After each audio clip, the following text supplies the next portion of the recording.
corpo doía e doía muito. O Senhor usou outra palavra. Ele disse: está consumado. Quando o Senhor disse: tenho sede, Ele estava dizendo: eu estou sofrendo, eu estou padecendo. Mas quando o Senhor disse: está pronto, está acabado, está terminado, está concluído, está consumado, a expressão não significa o arfar ou o ofegar de uma vida desgastada, e sim a consciência tranquila de haver terminado sua missão na terra. Quando o Senhor disse: está consumado, quando o Senhor fez esta declaração, Ele estava dizendo: a minha missão está perfeitamente concluída. A sua missão terminou exatamente quando Ele disse: está consumado. A minha missão terminou aqui na terra. As palavras "está consumado",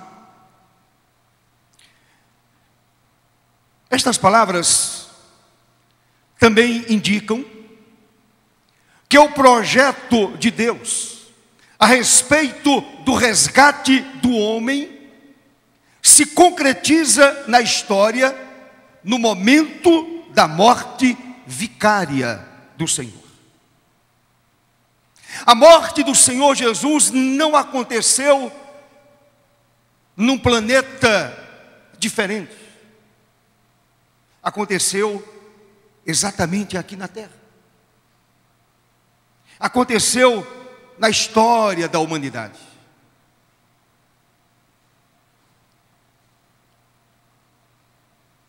A missão estava pronta, o sacrifício foi perfeito, e o Senhor estava dizendo ao Pai, naquele momento: meu Pai, a missão que me deste na eternidade agora está perfeitamente concluída. A expressão "está consumada" abre, portanto, de novo para o homem a possibilidade de se realizar plenamente na comunhão com Deus. O homem só consegue se realizar plenamente quando esse homem tem comunhão com o seu Criador. Eu dizia ontem no culto matinal, eu estava lendo um autor, e ele dizia uma coisa interessante. Ele escreveu algo muito interessante que eu nunca parei para pensar. Ele escreveu o seguinte: quando o homem sai em busca de prazeres, ele deseja preencher o vazio que há em sua alma. Na verdade, o homem tem esse sentimento de religiosidade, e ele sai em busca dessas coisas porque ele sente um enorme vazio no seu interior. Aquilo que Jesus fez propicia ao homem essa volta para Deus. O homem volta a ter comunhão plena com o seu Criador. Ainda, as palavras "está consumado", por inferência, nos ensina pelo menos 3 fundamentos da fé evangélica. E eu quero mencioná-las. Primeiro, o sacrifício pelo pecado estava pronto, ou estava consumado. Lembrando que o Senhor não estava pagando pelos seus pecados. Ele estava pagando pelos meus pecados, os meus pecados, pelos seus pecados. O sacrifício pelo pecado estava consumado, definitivamente consumado, sem nenhuma necessidade de reparo. Na cruz, em cumprimento da missão recebida do Pai, o Senhor fez expiação pelo pecado dos homens. Lá na cruz, o Senhor expiou os meus pecados. Quem olha para o Velho Testamento vai encontrar lá no Velho Testamento a figura do propiciatório. E ali o sangue era derramado, era aspergido, derramado ali. E aquele propiciatório servia para receber o sangue do animal. E mediante aquele sacrifício, o pecado do povo de Israel era perdoado. Então, meus amados, na cruz do Calvário, o Senhor Jesus transformou-se no nosso propiciatório. Ele derramou o seu próprio sangue.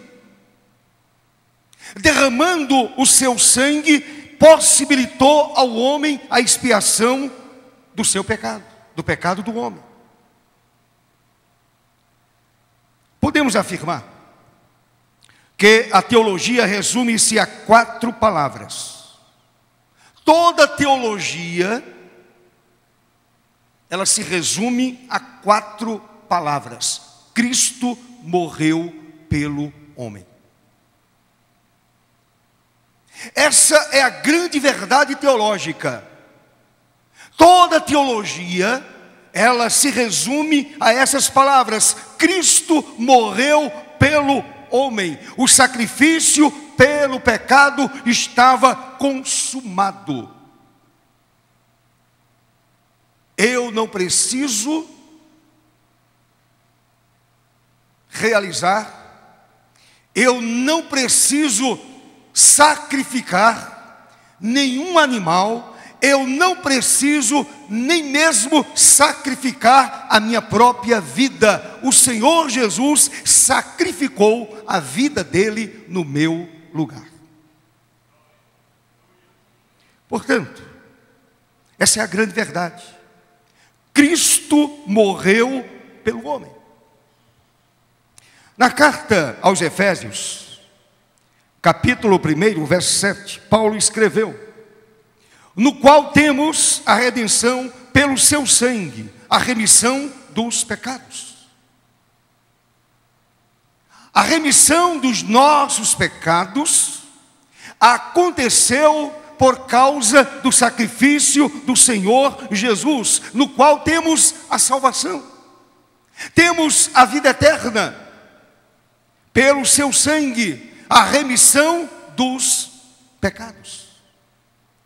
Meu amado irmão, quando nós conhecemos esta verdade, nos deleitamos no sacrifício de Cristo, naquilo que Ele fez, louvamos a Deus pela vinda do seu Filho amado para, numa cruz, derramar o seu sangue no meu e no seu lugar.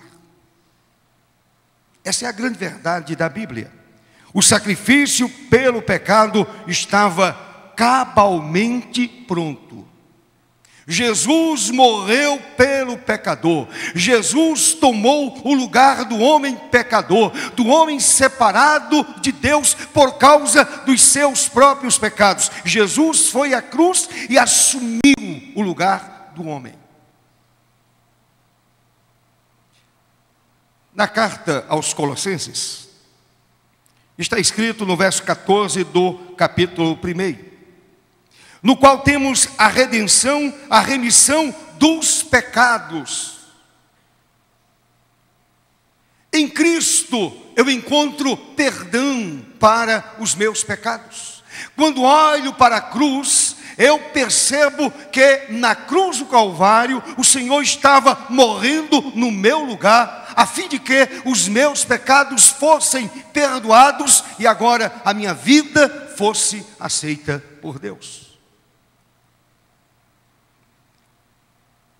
Paulo falando a Tito, as suas palavras foram: o qual a si mesmo se deu por nós, a fim de redimir-nos de toda iniquidade. Observe o que Paulo diz: o qual a si mesmo se deu por nós. Ele voluntariamente deu a sua vida por nós, a fim de nos resgatar, nos redimir de toda iniquidade. Isto significa que o crente não precisa mais viver uma vida de iniquidade. O escritor da carta aos Hebreus afirma o seguinte: assim também Cristo, tendo-se oferecido uma vez para sempre, para tirar os pecados de todos. É assim que está escrito? Não, de muitos. Para tirar os pecados de muitos, dos eleitos, daqueles que foram eleitos pelo Senhor, como dizia o pastor Felipe de manhã, antes da fundação do mundo. Qual a base da eleição? Eu só posso pensar na soberania de Deus. Ele me elegeu no amado, na pessoa do seu amado Filho, antes da fundação do mundo. E na história Jesus veio, foi à cruz do Calvário, e o seu sacrifício pelo pecado foi ali plenamente consumado, perfeitamente consumado. Então, meu amado, como crente, como uma pessoa nascida de novo, eu preciso me regozijar nessa verdade. Não fiz nada, não merecia, continuo não merecendo. A grande verdade é que eu merecia somente o juízo de Deus. Eu merecia somente as chamas do inferno. Por conta da minha desobediência, do meu pecado, do meu afastamento de Deus. Mas Jesus foi à cruz e levou sobre si os meus pecados. Ele consumou essa obra bendita da redenção. O sacrifício pelo pecado ali na cruz se consumou, terminou. Aquele sacrifício ficou pronto, definitivamente pronto. Jesus deu a sua vida por nós. Portanto, podemos afirmar que a expressão está consumado significa que na cruz o Senhor efetivou a expiação perfeita pelo pecado do homem.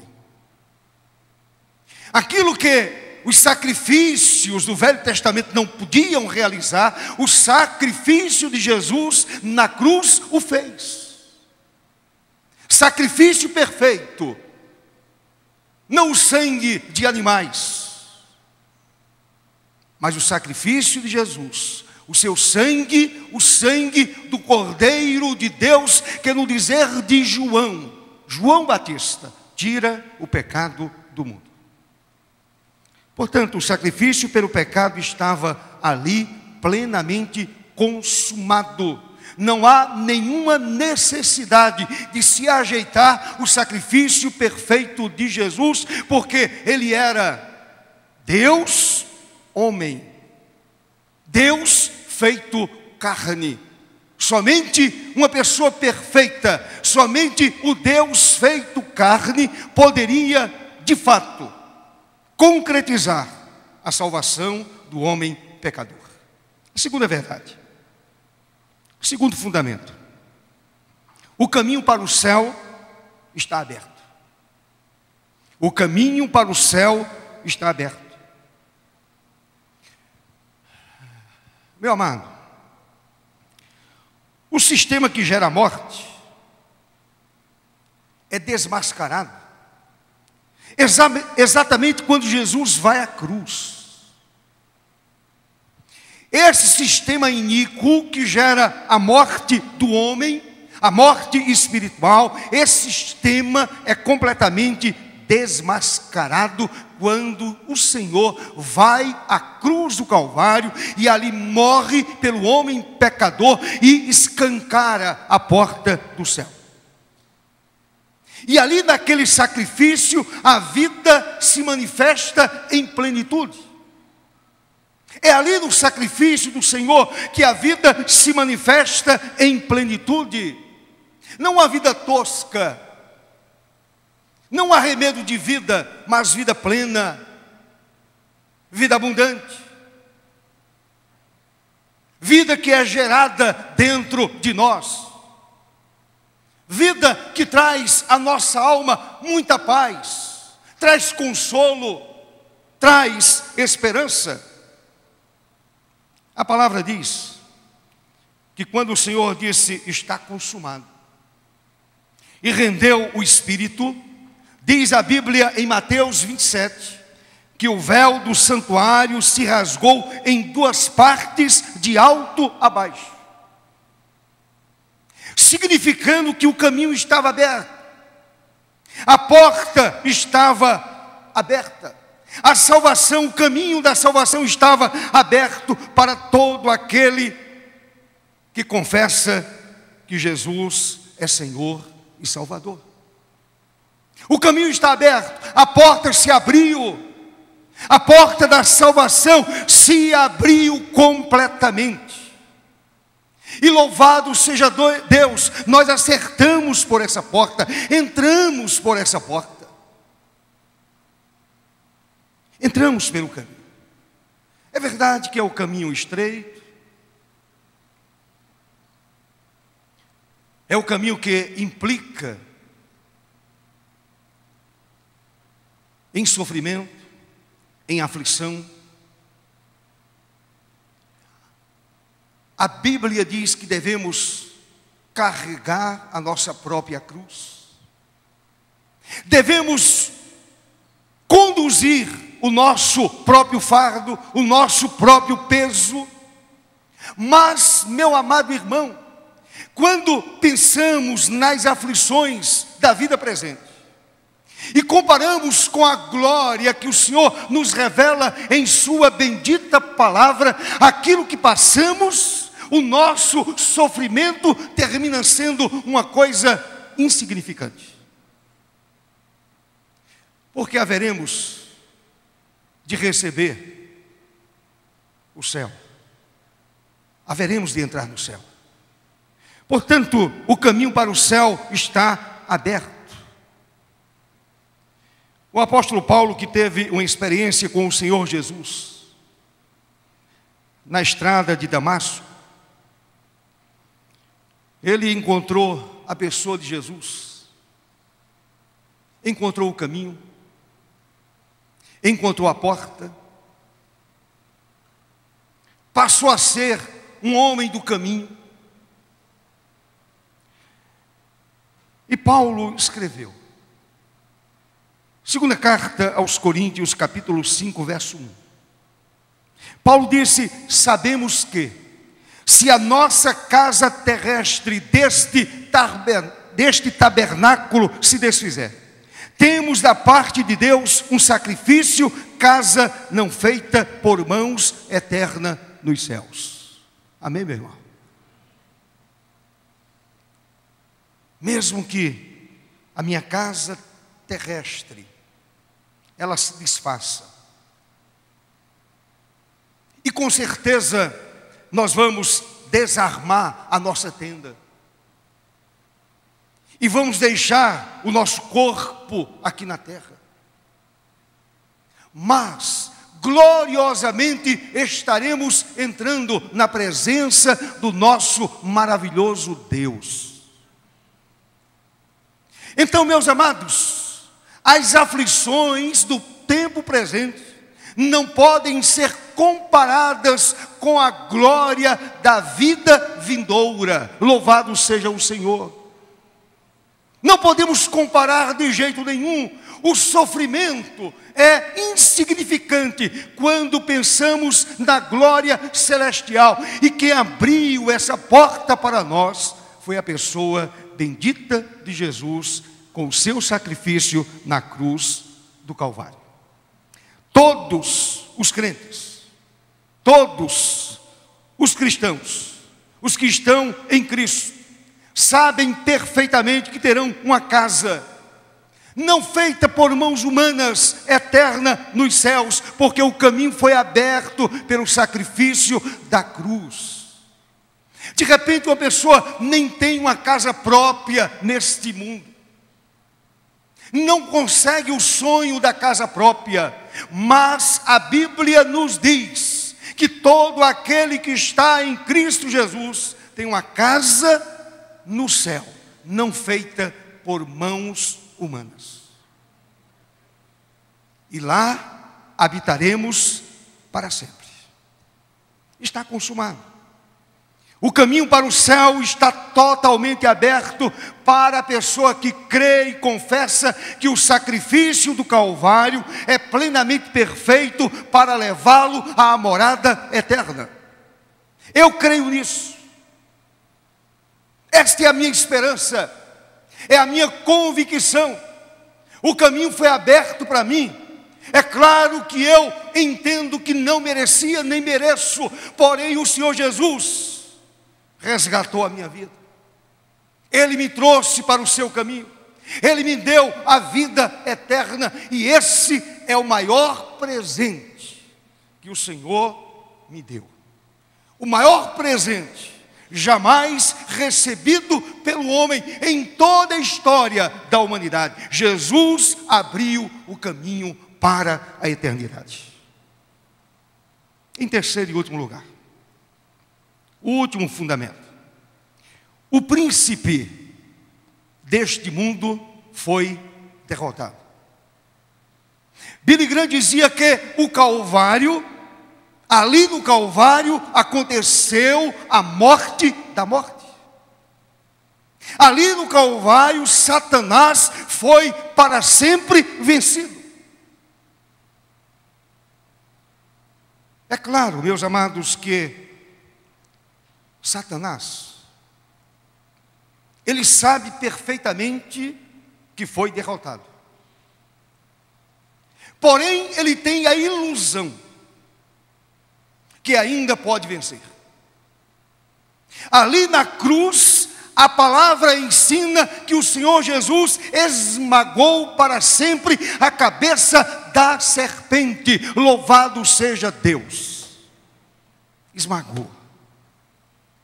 A profecia de Gênesis cumpriu-se perfeitamente quando o Senhor Jesus foi levantado naquela cruz.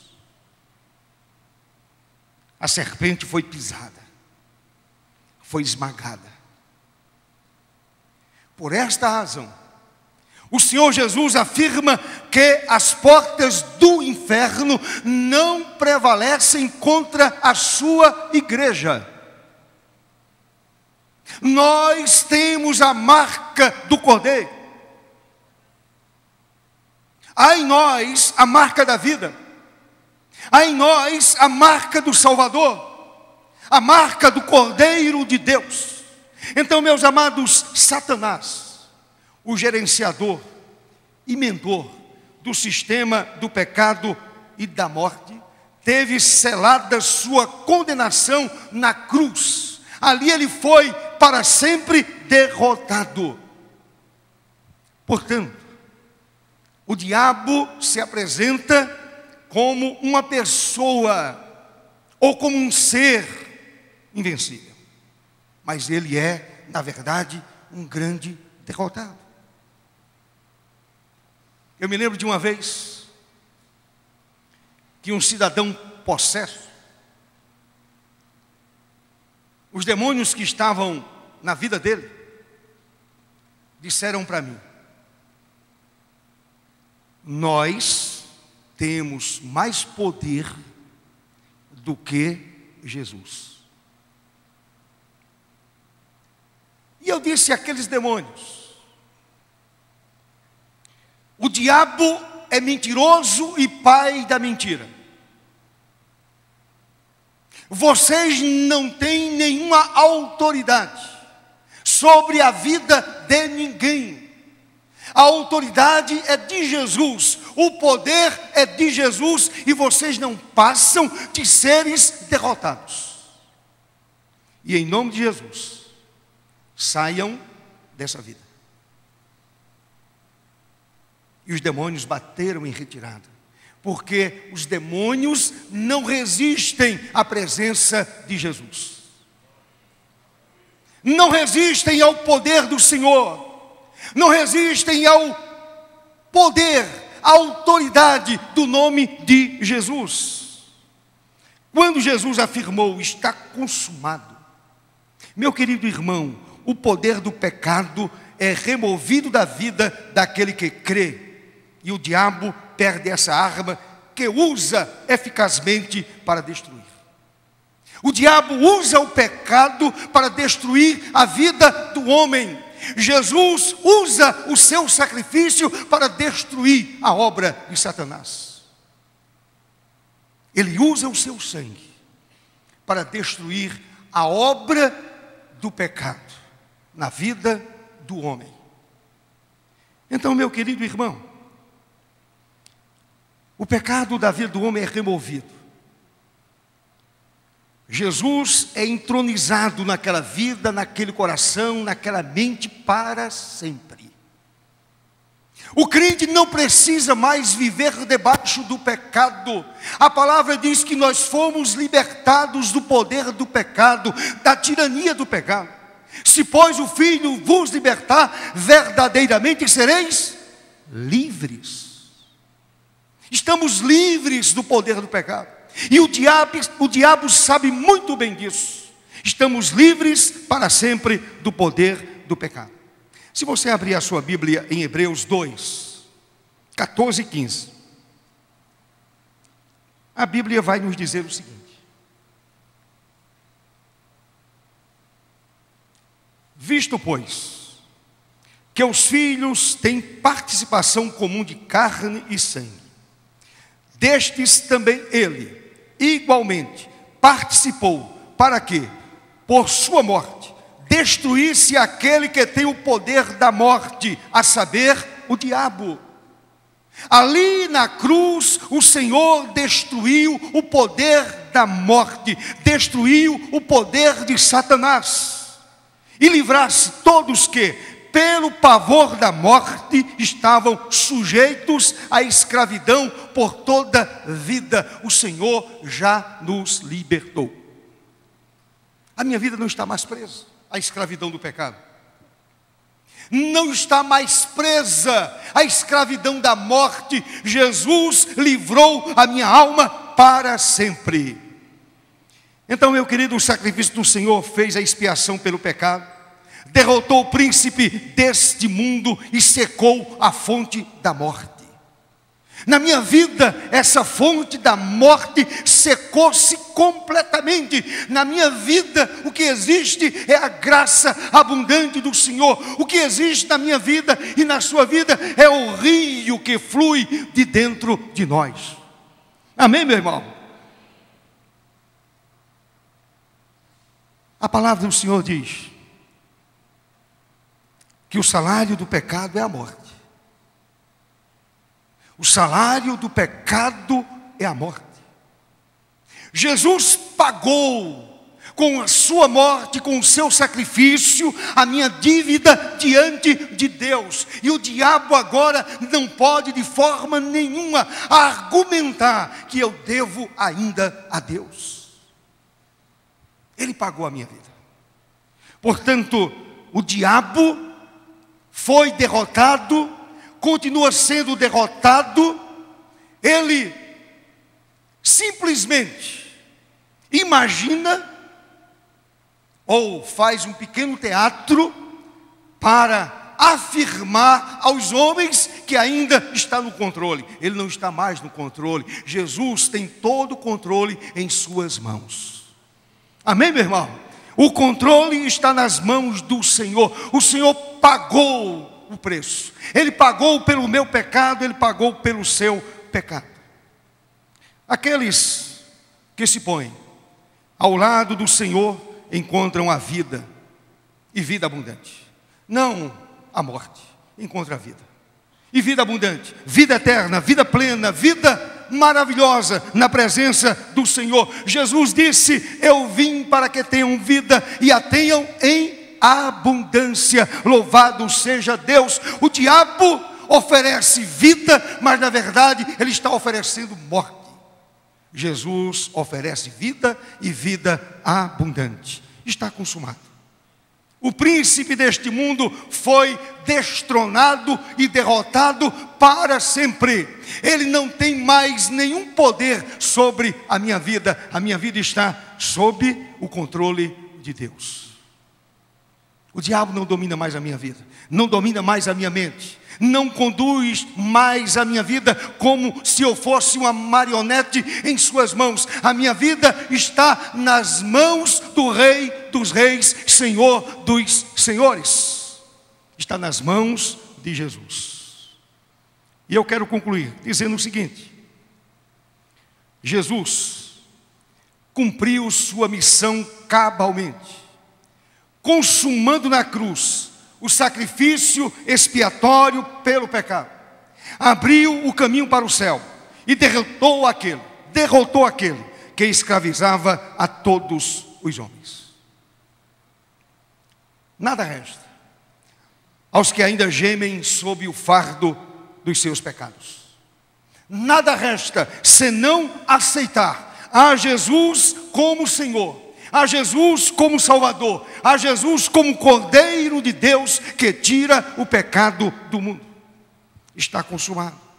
O projeto da salvação está à disposição agora. Está à sua disposição. Está à disposição daqueles que foram chamados pelo Senhor. Está à sua disposição nesta noite, em nome de Jesus. Amém, meu irmão? Curve a sua cabeça.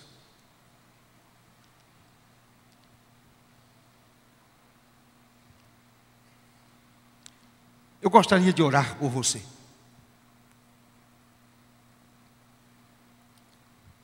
Quem sabe você já frequenta a igreja há um bom tempo? Vem aqui dominicalmente, no culto da manhã, no culto da noite, mas ainda não havia entendido de uma forma muito clara o sacrifício de Jesus. Enquanto o povo de Deus ora, eu gostaria de orar por você agora, em nome de Jesus. Se é uma pessoa que entrou neste templo ainda gemendo sob o peso dos seus pecados, você ouviu que Jesus é aquele que pode libertar o homem desse fardo. Eu gostaria de orar por você, em nome do Senhor. Não vou insistir.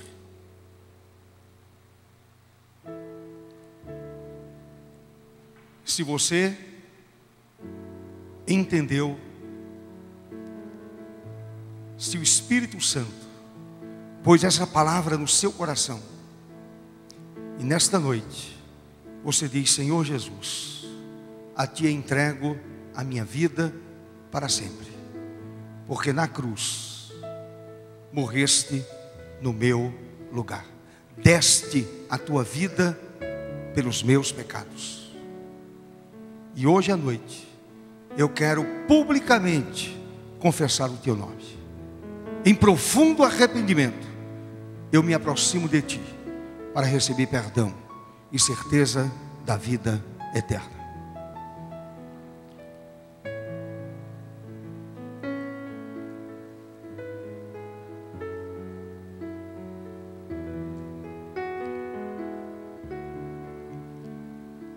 Maravilhoso e eterno Deus, graças Te rendemos, ó Senhor, pelo sacrifício do Teu amado Filho Jesus. Ele deu a sua vida por nós, derramou o seu sangue inocente, não havia em sua boca nenhum dolo. O Senhor não cometeu nenhum pecado, mas morreu pelos nossos pecados. Ali na cruz, o Filho do Deus Todo-Poderoso venceu a morte, venceu o diabo e abriu a porta do céu para o homem. Seja para sempre bendito o Teu nome, ó Senhor. Nós um dia compreendemos esta verdade, entramos pela porta e estamos caminhando para o céu. Um dia estaremos diante do Senhor, diante do trono do Deus Altíssimo, e com Ele viveremos para sempre.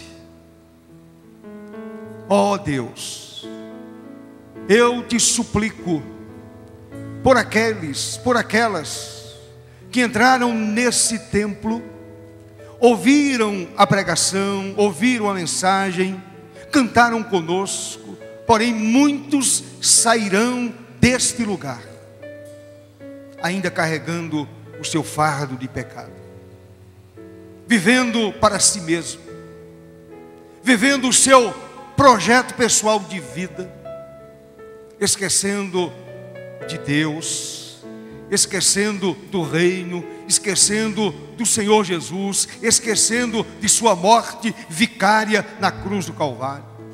A minha oração, Senhor, é que essas vidas sejam despertadas do sono e elas olhem para Jesus, olhem para o Salvador, olhem para o Redentor.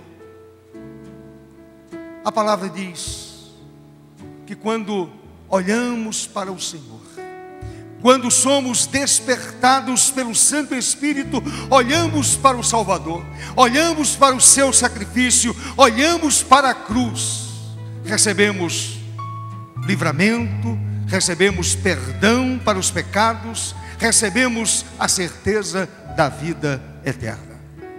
Pai amado, em nome de Jesus, tem misericórdia dessas vidas, e elas compreendam que a vida tem sentido quando é vivida aos pés do Salvador.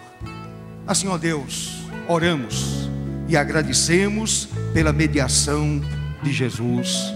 Amém, Senhor. Amém. Convido a igreja a se colocar em pé e louvemos ao Senhor nosso Deus com mais uma música.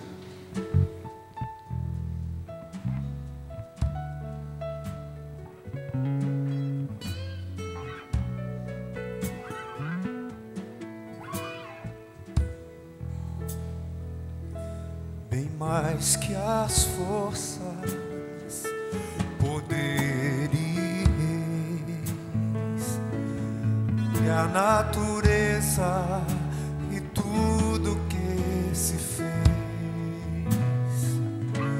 bem mais que tudo criado por tuas mãos, Deus, tu és o início, meio e fim.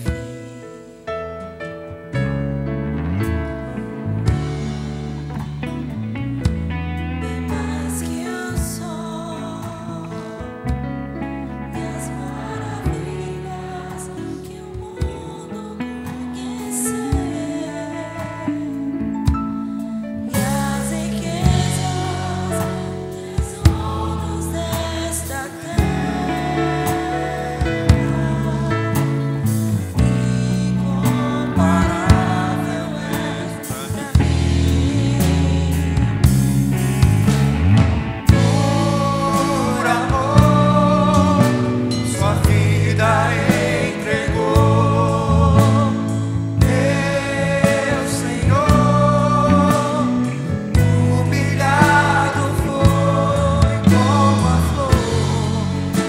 machucada no jardim.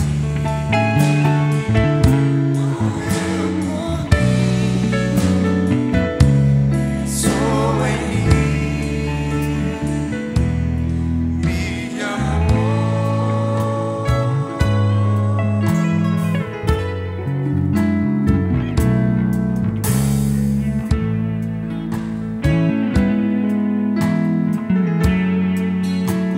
me bem mais que as forças, poderes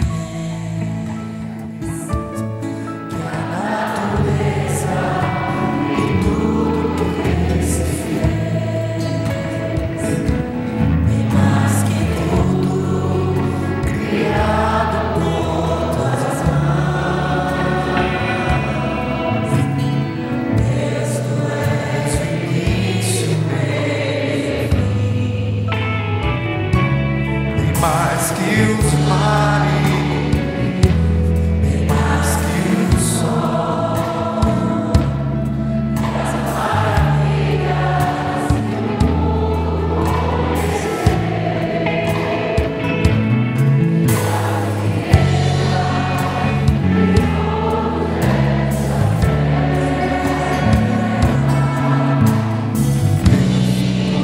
Imparável és pra mim.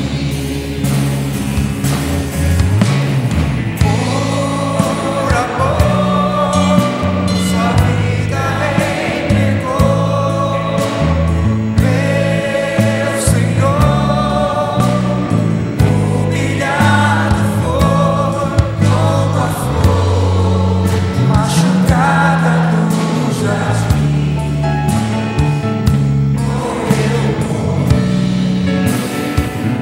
Pensou em mim, me amou. Por amor, sua vida entregou, meu Senhor. Humilhado foi como a flor machucada no jardim.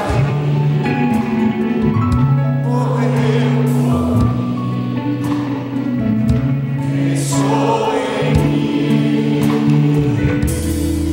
me amou,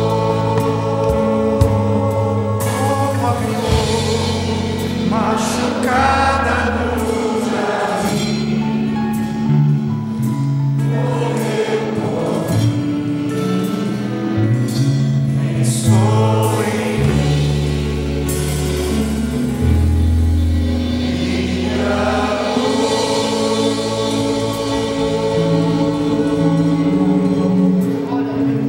Louvado seja o Senhor. Morreu por mim, pensou em mim. Ele continua pensando em nós. Ele continua nos amando. Mesmo quando nós erramos, o seu amor não diminui. Ele continua nos amando do mesmo jeito. O amor do Senhor não perde o seu brilho, não perde a sua força, jamais. Ele continua nos amando. Morreu por nós, pensou em nós. Deus abençoe a sua vida. Entramos aqui para agradecer a Jesus pelo seu sacrifício. Sacrifício perfeito, que não precisa de nenhum reparo. Sacrifício perfeito do Cordeiro. E louvado seja o seu nome, pois nele nós estamos. E um dia estaremos olhando para a sua face. Já imaginou no céu, na eternidade, diante do Senhor, olhando para Ele? E Ele vai mostrar a sua mão ferida, o seu lado ferido. Contemplaremos a face do Senhor e para sempre estaremos com Ele. Aleluia! Que dia maravilhoso, irmãos! Que que momento especial olhar para a pessoa bendita de Jesus que morreu pelos nossos pecados. Olhar para Ele e dizer assim: ó Cordeiro, resgataste a minha vida, e eu estou aqui no céu por causa do teu sacrifício, porque tu me amaste primeiro. Amém, meu irmão? Louvado seja Deus. Tenhamos todos nós uma semana muito abençoada. E continue amando ao Senhor, servindo ao Senhor de todo o seu coração. Vale a pena viver a vida cristã, vale a pena servir ao Senhor, vale a pena amá-lo de todo o coração, vale a pena andar com Jesus. Oremos. Depois da bênção, a igreja senta e eu estarei dando os avisos finais do culto. E a graça do Senhor Jesus, o amor de Deus, nosso eterno Pai, a comunhão, as consolações e o poder do Santo Espírito recaiam sobre nós e sobre toda a igreja do Senhor, espalhada por toda a face da terra, hoje e para sempre. Amém, Senhor. Louvado seja o nome do Senhor para sempre. Aleluia. Podem assentar, irmãos. Trabalhos da semana. Amanhã, segunda-feira, casais aos pés da cruz. Quarta-feira é o nosso culto de oração, também culto da pregação da palavra. Estaremos aqui ouvindo a palavra e orando ao Senhor. Quinta-feira, discipulado para adolescentes e jovens a partir das 20 horas. Na quarta-feira também a partir das 20 horas. Quinta-feira, discipulado. Sábado, de 6 às 7 da manhã, culto matinal. Meus amados, ontem foi uma bênção. Graças a Deus. Nós passamos o testemunho do pastor Erlo, o homem que Deus usou para o avivamento da África do Sul. E foi uma bênção. Aquele homem simples, com a palavra simples, porém poderosamente usado nas mãos de Deus. É emocionante a gente ouvir o seu depoimento, aquilo que Deus continua fazendo lá entre os Zulus, lá na nação Zulu. É algo assim fantástico. Meus amados irmãos, é para impressionar qualquer um. Um avivamento que iniciou em 1966 e continua até os dias de hoje. Eu dizia ontem, no culto matinal, que Deus pôs no meu coração a vontade de conhecer esse trabalho na África do Sul. Não conheço ninguém, não sei a quem me dirigir, mas se Deus estiver no meio desse negócio, com certeza eu vou passar no mínimo 6 meses lá na África do Sul, aprendendo com aquelas pessoas, ouvindo e aprendendo. Eu preciso passar por essa experiência, irmãos. Não vou ali para passear. E Deus pôs isso no meu coração. E ontem algumas pessoas disseram: pastor, algumas pessoas disseram, nós estávamos aqui pensando a mesma coisa. O pastor tem que conhecer esse lugar. Então Deus vai abrir as portas. Eu disse ontem, não vou mover uma palha. Deus haverá de abrir as portas. E se Deus estiver nesse negócio, eu estarei lá na nação Zulu, conhecendo aquele grande avivamento, irmãos. Aprendendo com aqueles pastores, aprendendo com aquelas pessoas, aprendendo o que Deus está fazendo ali naquele lugar. Com certeza, em nome do Senhor Jesus. Então, ontem foi uma bênção muito grande. Sábado de 6 às 7, culto matinal, e às 8 horas, reunião do conselho. Domingo, 9 horas, Santa Ceia e o levantamento da oferta missionária. E não sei se haverá EBD, provavelmente sim. 18 horas, o nosso culto no domingo. Meus irmãos, aniversário da igreja, 30 anos da igreja. Contaremos com a presença do reverendo Edson Dantas de Oliveira, pastor da igreja presbiteriana da Conde da Boa Vista, no Recife, e também já confirmada a presença do Carlinho Félix. Ele estará conosco no sábado, domingo de manhã e também domingo à noite. Outro aviso, reunião do Ministério de Louvor após este culto. Os últimos avisos. Ensaio para as crianças para a cantata da Páscoa, quarta-feira, dia 2, às 20 horas. Reunião da UCP, crianças de 6 a 11 anos, dia 5, sábado, às 15 horas e 30 minutos, na casa da irmã Verônica Plácido. Rua H, número 75, Gruta, 2 ruas depois da igreja, depois da nossa igreja, sábado, às 15 horas e 30 minutos, reunião com as crianças de 6 a 11 anos de idade, na residência da irmã Verônica. Deus abençoe a sua vida ricamente, em nome do Senhor Jesus. Amém.